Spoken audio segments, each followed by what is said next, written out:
ये पल पल उजाले, ये पल पल अंधेरे, बचपन है बुनता सवालों के घेरे।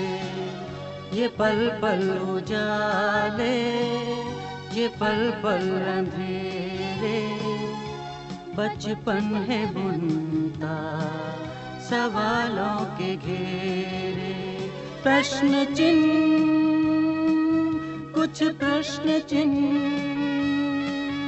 है, प्रश्न चिन्ह, कुछ प्रश्न चिन्ह, कुछ प्रश्न चिन्ह, कुछ प्रश्न चिन्ह।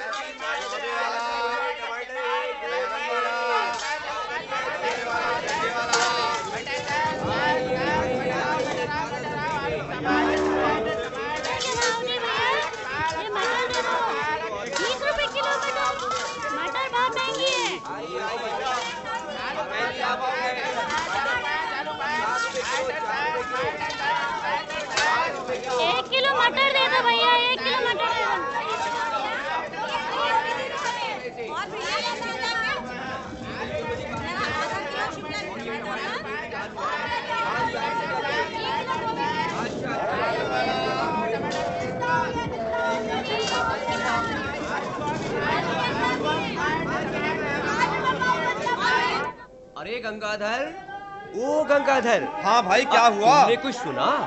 अपना ये सामने सब्जी वाला था ना, मंगलू। हाँ, गुजर गया बेचारा। अरे कब? अभी पिछले 3 दिन पहले तो मैं गया था उसके घर उसे देखने, तब तो ठीक था। गंगाधर, पिछली रात की ही तो बात है। मेरी तो पिछली गली में रहता था ना वो, सो फौरन में चला गया था। रात भर उसी के यहाँ रहा। अब बेचारी पार्वती और नन्हा सा बेटा पप्पू रो रो के बिलक रहे थे। ये तो बड़ी बुरी खबर है। बेचारा मंगलू, 15 दिन में ही सब चटपट हो गया। बुखार क्या हुआ, बिस्तर से ही नहीं उठा। न जाने किस तरह का बुखार था, जान लेकर ही गया। ये उम्मीद तो बिल्कुल नहीं कि एकदम चला जाएगा बेचारा। और मैं तो लगातार आता जाता रहा उसके यहाँ। अरे गौरीधर, मंगलू की खबर सही है क्या? हाँ भाई, कल रात कोई 11 बजे की बात है। आज 1 बजे के आसपास ही ले जाएंगे। आज सुबह घर में कुछ इसी तरह की बातचीत चल रही थी। बताओ तो, बेचारे के छोटे छोटे बच्चे क्या हो? हाँ। अच्छा भला चलता हुआ काम था मंगलू का। अपनी पूरी लेन में सबसे ज्यादा मंगलू की ही दुकान चलती थी। सही कह रहे हो गंगा। सबसे ज्यादा सब्जी भेजता था। बहुत अफसोस है। वक्त का क्या भरोसा भाई। अरे चलो यार, चलो अपनी लाइन की सभी दुकानें बंद करके मंगलू की तरफ चलते हैं। चलो भाई, चलो भाई, चलो चलो भाई, बंद करो भैया, मंगलू की तरफ चलना है। चलो भैया, चलो चलो भैया, आओ।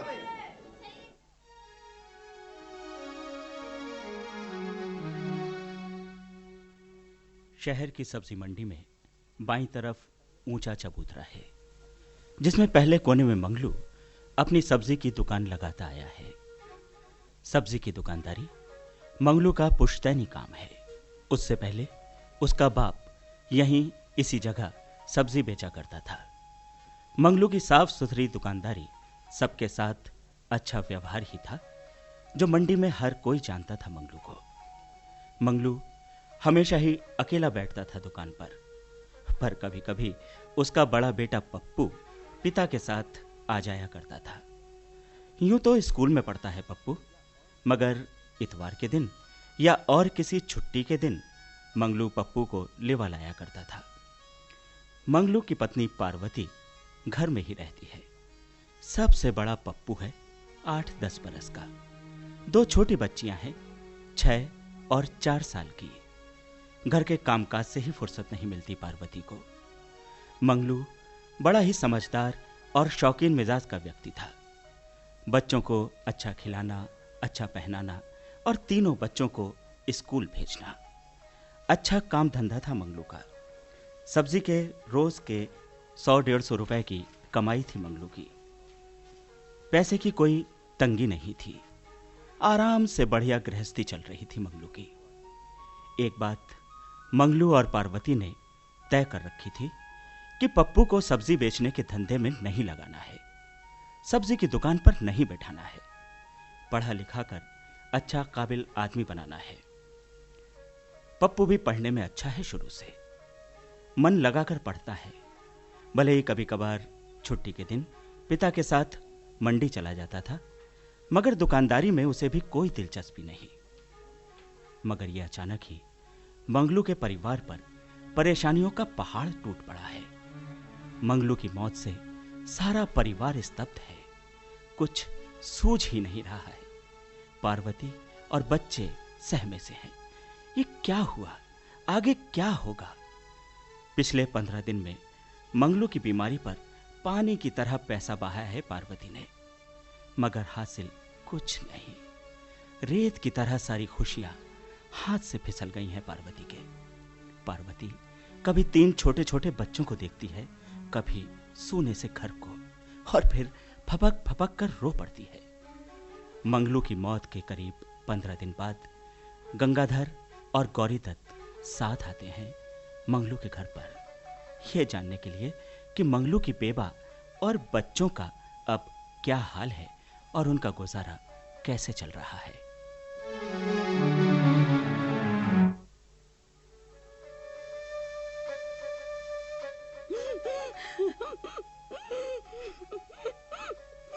क्या बताएं पार्वती, मंगलू मुझसे उम्र में बहुत छोटा था। मुझे तो चाचा कहता था, बड़ी इज्जत करता था बेचारा मेरी। हाँ बहन, बहुत बड़ा दुख है तुम्हारे ऊपर। अब जो तकलीफ है वो तुम्हें ही बर्दाश्त करनी है बहन। अगर हमारी किसी मदद की जरूरत हो तो बेरोक टोक कहो। आखिर हमारा छोटा भाई था मंगलू। भैया क्या बताएं, हमारी तो अकल मारी गई, कुछ समझ नहीं आता, क्या करूं?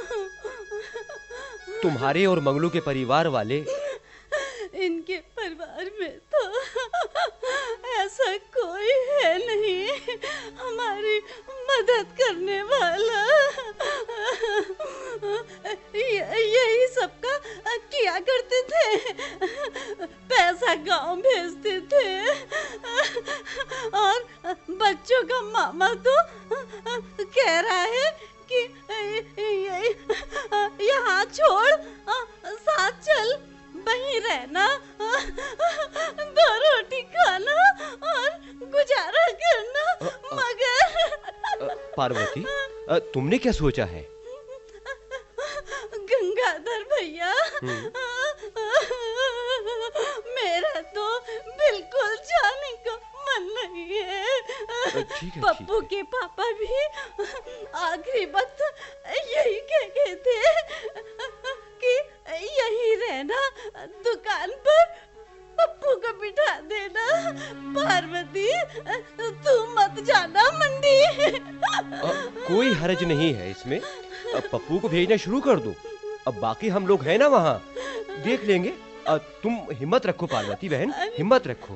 लेकिन भैया, पप्पू तो अभी 9 बरस का भी पूरा नहीं हुआ है।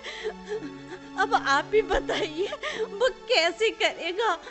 बहुत छोटा है अभी ना, और फिर वो स्कूल भी तो जाता है, उसकी पढ़ाई छूट जाएगी। फिर क्या सोचती हो? कुछ तो करना ही पड़ेगा। भैया, सोचती हूँ खुद ही जाया करूँ मंडी, मैं ही बैठूं दुकान पर, पप्पू का स्कूल ना रोकूं, इतवार वगैरह में मेरे साथ चला जाया करेगा। ठीक है पार्वती, ऐसा ही करो, चिंता बिल्कुल मत करना, हम लोग हैं ना वहाँ पर। नहीं माँ, रो नहीं, मंडी मैं ही जाऊंगा, तुम नहीं जाओगी। अरे पप्पू, क्यों रे, ऐसा क्यों कहता है? तू छोटा है अभी। बाबूजी नहीं चाहते थे तू मंडी जाए, इसलिए तू नहीं जाएगी। मैं हूँ ना बाबू की दुकानदारी देखने के लिए, मुझे सब पता है। मैं जाया करता था ना कभी कभी। और तेरा स्कूल? पप्पू, तेरी पढ़ाई बहुत जरूरी है और तेरे बाबू भी तो यही चाहते थे ना कि तू पढ़ लिख कर बहुत बड़ा आदमी बने।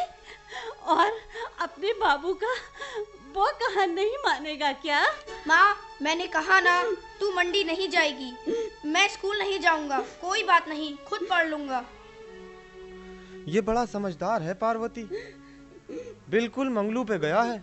वाकई 9 बरस का बच्चा ऐसी बात सोच सकता है, यकीन ही नहीं आता। समझ नहीं आता, मैं क्या करूं? हिम्मत रखो पार्वती, हिम्मत रखो, आराम से सोच लो, पप्पू को समझा के देखो, फिर जैसा ठीक समझो करो। तुम या पप्पू जो भी मंगलू की दुकान संभालेगा, हम तो मदद करने को तैयार हैं ही ना। और क्या, किसी के ही बच्चों पर ऐसी मुसीबत पड़ सकती है। हाँ गंगाधर, आप अपने ही लोग मदद नहीं करेंगे तो कौन करेगा? ठीक कहते हो गंगाधर, ठीक कहते हो। हाँ। रो नहीं, सब ठीक हो जाएगा। हिम्मत रखो पार्वती, हिम्मत रखो पार्वती, सब ठीक हो जाएगा।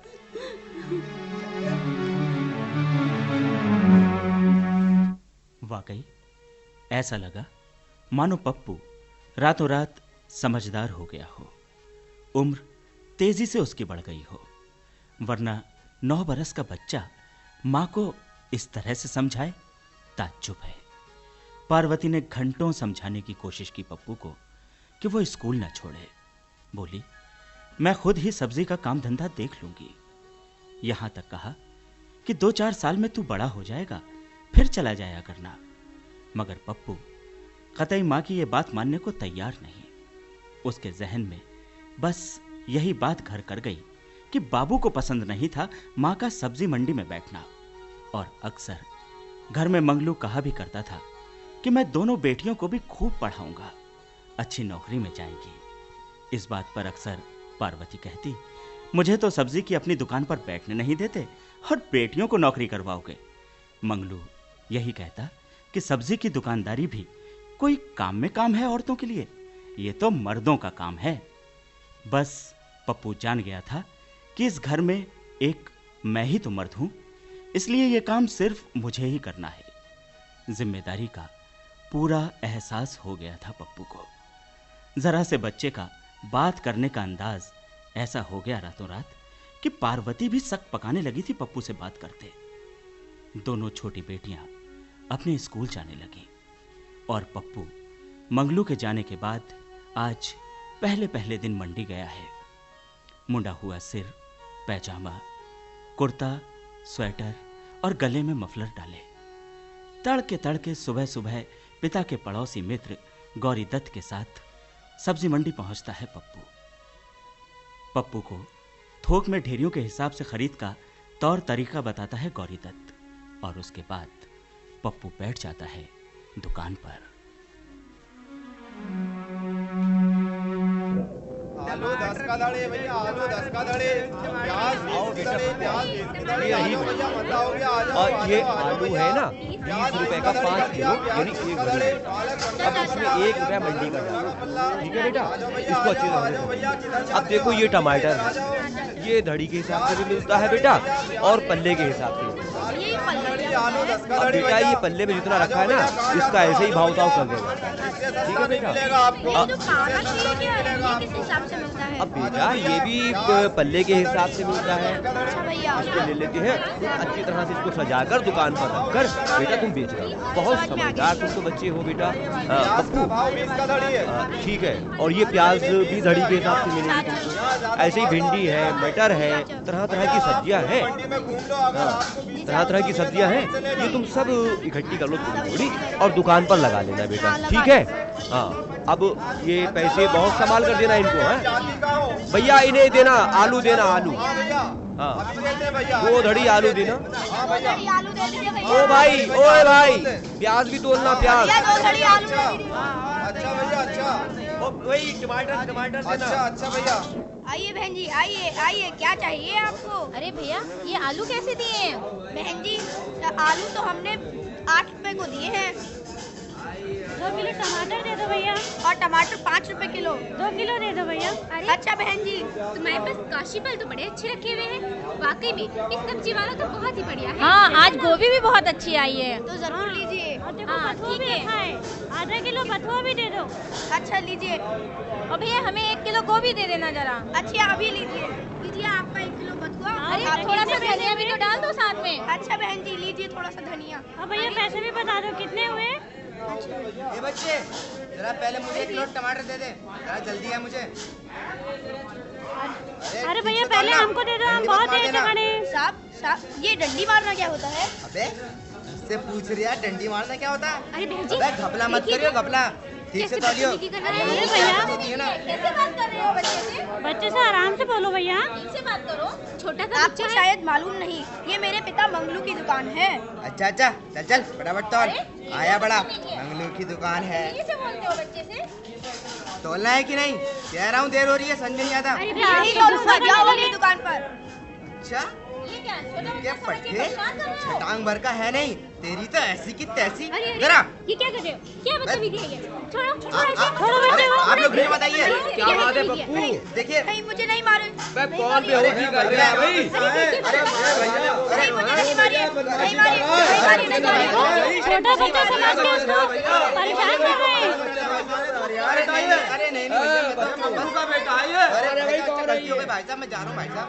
मंगलू की जमी जमाई दुकान थी, पुराने पक्के ग्राहक थे, सो आमदनी अच्छी खासी शुरू हो गई पप्पू की। मगर बदमिजाज ग्राहकों से भी अक्सर पाला पड़ जाता और पप्पू उनसे उलझ जाता। गौरीदत्त, गंगाधर, पार्वती सब समझाते पप्पू को कि बर्दाश्त करना सीखे। कोई गलत भी कह रहा है तो खामोश रहना ठीक है। बीच बाजार में आए दिन इस तरह की बातों से दुकानदारी पर असर पड़ता है। मगर पप्पू का स्वभाव ही कुछ और था। उसे इन सब बातों की वजह से ही कभी भी दुकानदारी का काम पसंद नहीं आया। फिर कहीं ना कहीं पिता की ये बात भी उसके कानों में गूंजती कि पप्पू को सब्जी की दुकान पर नहीं बैठाना है, पढ़ा लिखा कर बड़ा आदमी बनाना है। एक दिन पप्पू अपनी दुकान पर रोज की तरह लगा था दुकानदारी में। अचानक सामने अपने क्लास टीचर आचार्य शिव प्रसाद को देखकर खड़ा हो गया। आचार्य जी अच्छे से पहचानते थे पप्पू को। पढ़ाई में बहुत होशियार था, क्लास के अच्छे लड़कों में उसकी गिनती थी। आचार्य जी ने पप्पू के सारे पारिवारिक हाल जाने। बड़ी दया आई उन्हें कि इस छोटे से बच्चे ने घर का बोझ उठाया है। मगर वो जानते थे कि पप्पू की प्रतिभा क्या है। वो ये भी जान गए कि बच्चा पढ़ना भी चाहता है, काम धंधा भी करना चाहता है। पप्पू ने आचार्य जी को यह भी बताया कि उसकी इस दुकानदारी में बिल्कुल दिलचस्पी नहीं है, मगर मजबूरी है। आचार्य शिव प्रसाद उसे समझाते हैं कि शाम को घर आना, तब तुमसे बात करूंगा। और पप्पू घर जाकर सारी बात अपनी माँ को बताता है। माँ भी जानती थी कि आचार्य जी जो भी सलाह देंगे वो बहुत अच्छी होगी। शाम को ही पप्पू पार्वती को साथ लेकर आचार्य शिव प्रसाद के घर पहुंच जाता है। आचार्य जी, हम तो बड़ी परेशानी में फंस गए हैं। क्या बताएं, ये पप्पू है, ये सुनता ही नहीं हमारी, इसलिए हम आपके पास इसे लेकर आए हैं। क्यों बेटा, क्या बात है? क्या बात नहीं सुनता ये आपकी? ये पढ़ना नहीं चाहता। बेटा क्यों नहीं पढ़ना चाहते हो तुम? बताओ तो जरा। पढ़ना तो मैं चाहता हूँ, लेकिन घर में सबसे बड़ा हूँ ना, इसलिए पिताजी की दुकान भी तो मुझे ही देखनी है। तब क्या हुआ, तुम पिताजी की दुकान भी देख सकते हो बेटा, और पढ़ाई भी कर सकते हो। पूछो कैसे? लेकिन वो कैसे? हाँ मैं बताता हूँ तुम्हें। तुम सुबह अपनी माँ के साथ मंडी चले गए, ठीक है ना जी। और वहां से तुमने सब्जियां खरीद ली। सुन रहे हो ना जी? ठीक है ना। अब जब तुम सब्जियां खरीद ली तुमने, हैं, तो उसके बाद अपनी माताजी को दुकान पर बिठा दिया और तुम सीधे नाश्ता करके घर से स्कूल आए। इस तरह से रोजाना स्कूल आया करो। अब स्कूल से छुट्टी के बाद सीधे घर गए। समझ रहे हैं ना बात आप? घर जाके खाना खाया, थोड़ा आराम किया और फिर तुम अपनी दुकान पर चले गए। बात समझ रहे हैं ना? और दुकान पर जाकर अपनी माताजी को घर भेज दिया। 6 बजे तक अपनी दुकानदारी करो और फिर घर आ जाओ। समझ गए ना? और जब घर आ गए थोड़ा आराम किया, उसके बाद अपनी पढ़ाई शुरू की। 2 घंटे पढ़े। ठीक। अब सप्ताह भर के बाद एक दिन तो विद्यालय की छुट्टी होती है जी। उस छुट्टी के दिन रविवार को तुम हमारे पास आ गए। ठीक है? पढ़ाई में जो कठिनाई आई वो हमसे पूछा, हम उसका हल कर देंगे। बात तुम्हारी समझ में आ रही ना? इस तरह से तुम पढ़ भी लोगे और तुम धन भी कमा लोगे। अरे वाह आचार्य जी, आपने तो बड़ी अच्छी तरकीब सुझाई। अब तो मैं पढ़ भी सकता हूँ और दुकान का भी देखरेख कर सकता हूँ। चलो शुक्र है, मेरी नहीं तो कम से कम आचार्य जी की बात तो समझ में आई। हाँ माँ, अब मैं ऐसा ही करूँगा और स्कूल भी जाऊँगा और दुकान की भी देखरेख करूँगा। अच्छा आचार्य जी नमस्ते। आचार्य जी प्रणाम। खुश रहो बेटा। दोनों माँ बेटे घर की तरफ चल दिए। खुश ऐसे हैं मानो आचार्य जी ने सलाह नहीं, नई जिंदगी दी है। पप्पू के खुशी के मारे पांव नहीं उठ रहे। भीतर ही भीतर सोच रहा है, कल स्कूल जाऊंगा, बहुत पढ़ना है मुझे, बहुत बड़ा आदमी बनना है। यही तो सपना था मंगलू का, जिसे पूरा करने का संकल्प नन्हे पप्पू ने ले डाला है। काश ऐसे ही आचार्य शिव प्रसाद हर उस बच्चे को मिल जाएं जो कुदरती मार से बेबसी का शिकार है। लेकिन समाज में आज कितने आचार्य शिव प्रसाद हैं जो दिशाहीन हो रहे ऐसे नन्हे बच्चों की उंगलियों को थामे। यही है एक प्रश्न चिन्ह। मुरझाए सी कलियां, खोया सा बचपन, देना है इनको इनका वो बचपन। आओ मिटाए ये प्रश्न चिन्ह, प्रश्न चिन्ह, ये प्रश्न चिन्ह, ये प्रश्न चिन्ह।